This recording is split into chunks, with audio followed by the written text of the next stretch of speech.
Welcome to the workshop, Computational Methods and Text Analysis. I'm Jing Han, Digital Scholarship Librarian at UCR Library. This workshop is designed as an accessible overview, so the goal is not to make everyone an expert in one session, but to help you understand what these methods do, when they are useful, and what their limits are.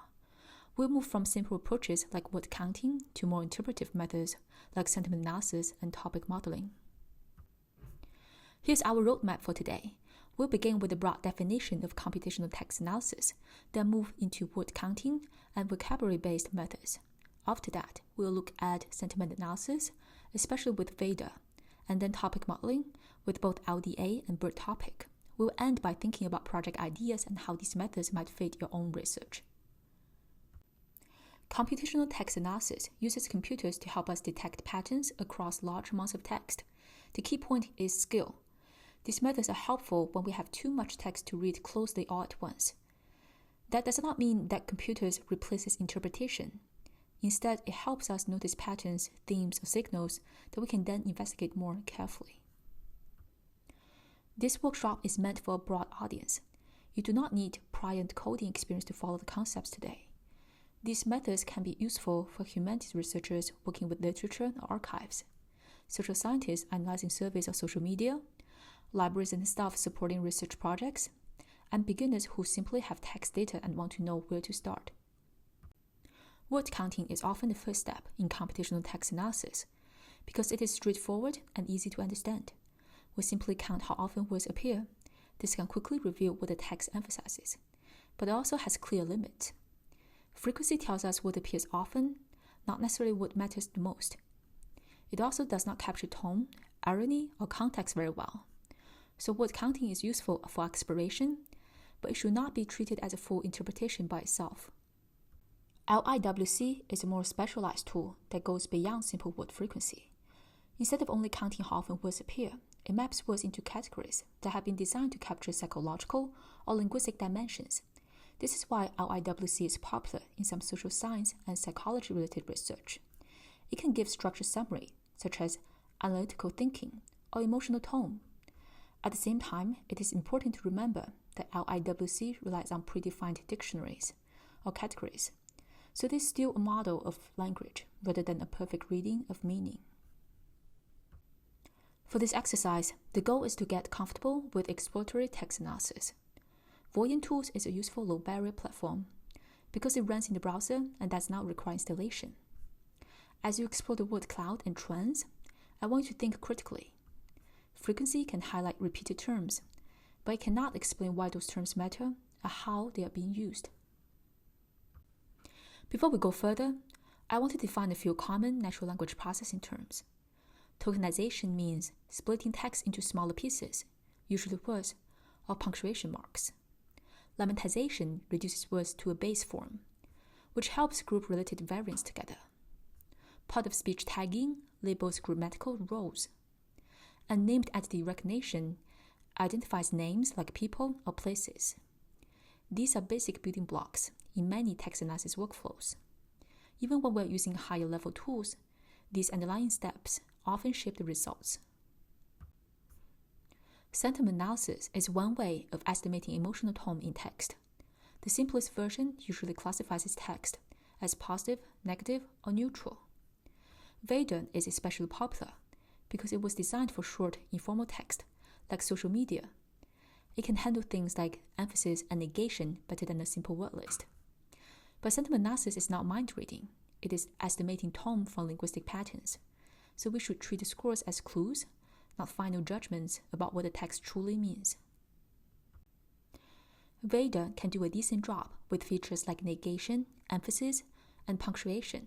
For example, it knows that not good is different from good, and it can detect stronger intensity in things like capitalization and exclamation marks.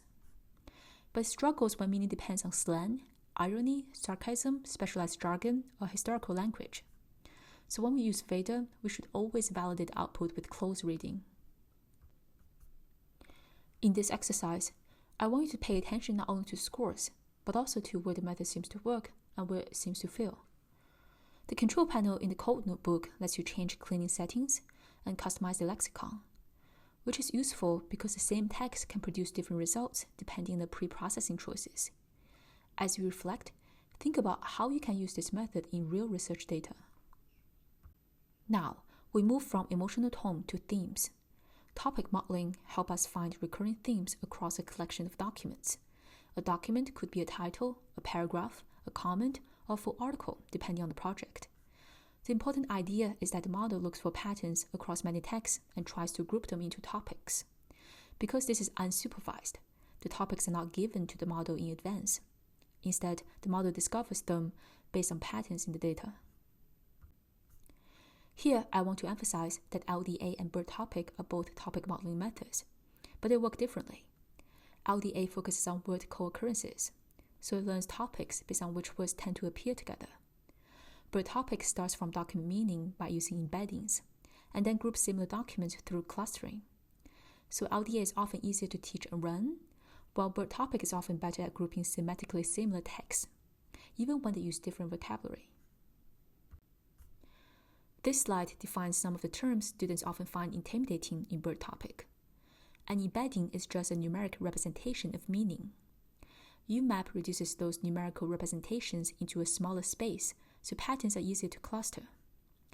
HDB scan is a clustering method that groups similar documents, while allowing some documents to remain ungrouped as outliers.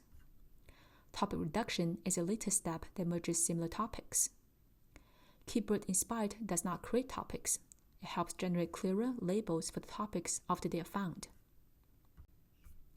In this exercise, the comparison is the key.